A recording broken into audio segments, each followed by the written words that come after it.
आने का सौभाग्य मिला और इस संस्थान की भव्यता को देखकर प्राकृतिक चिकित्सा वर्तमान समय में आगे बढ़ रहा है एक मिशन।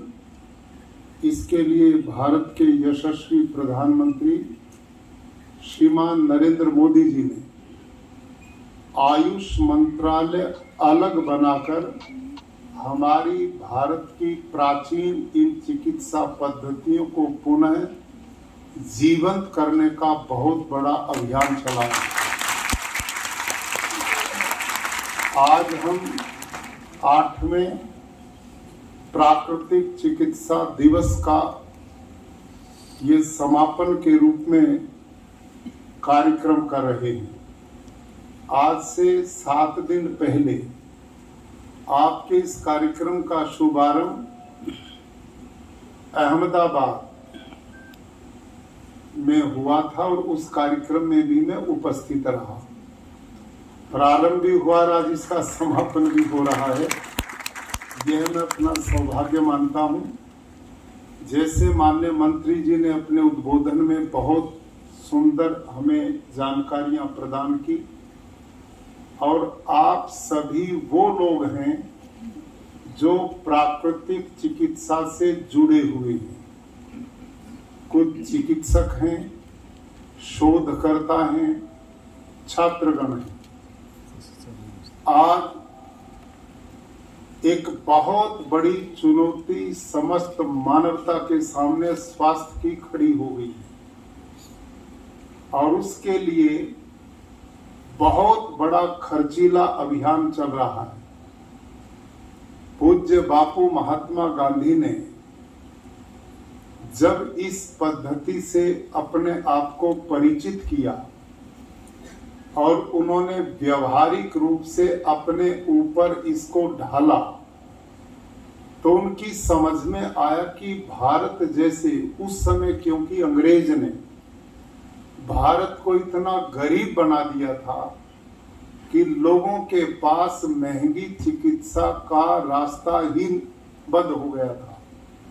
वो इस बात को समझ गए थे कि भारत के लोग प्रकृति प्रेमी रहे हैं, और यदि प्राकृतिक चिकित्सा के साथ इनको जोड़ा जाए तो यह चिकित्सा पद्धति ऐसी है कि जो पूर्ण रूप से निरापद भी है, खर्चीली भी नहीं है, और इसके द्वारा हम बीमार ही क्यों हों।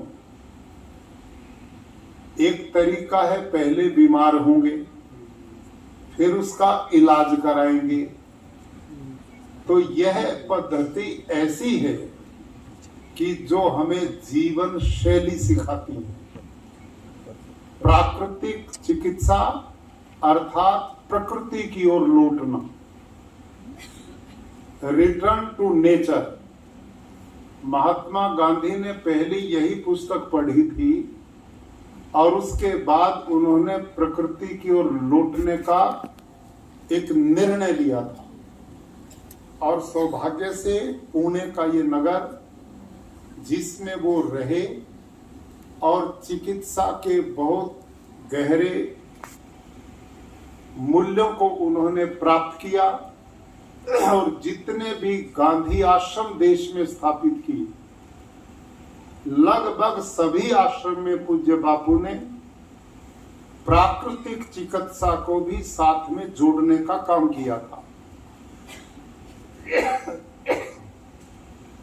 मैं इस समय प्राकृतिक खेती का अभियान देश में चलाए हुए हूं, और पूरे देश में यह मिशन अब प्रधानमंत्री जी के नेतृत्व में बड़ा तेजी से आगे बढ़ रहा है।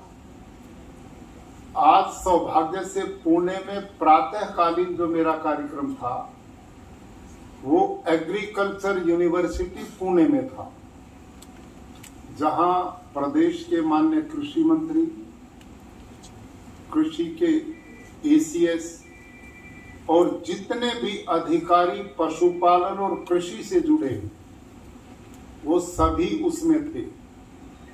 जितनी इस समय आपकी संख्या है इतने से भी ज्यादा उनकी संख्या थी। और यही मैंने चर्चा उनके बीच में की कि जब तक हमारा खान पान शुद्ध नहीं होगा, हम चिकित्सा कोई भी करते रहें, वो इतना उपयोगी लाभदायक हो ही नहीं सकती। किसी बर्तन में गंदगी पड़ी हो और उसमें कितना भी अमृत तुल्य पदार्थ डालते जाएं तो वो खराब होगा या ठीक होगा? वो खराब होता जाएगा। तो प्राकृतिक चिकित्सा का काम क्या है? इस शरीर रूपी बर्तन को शुद्ध करना, इसको विकारों रहित करना।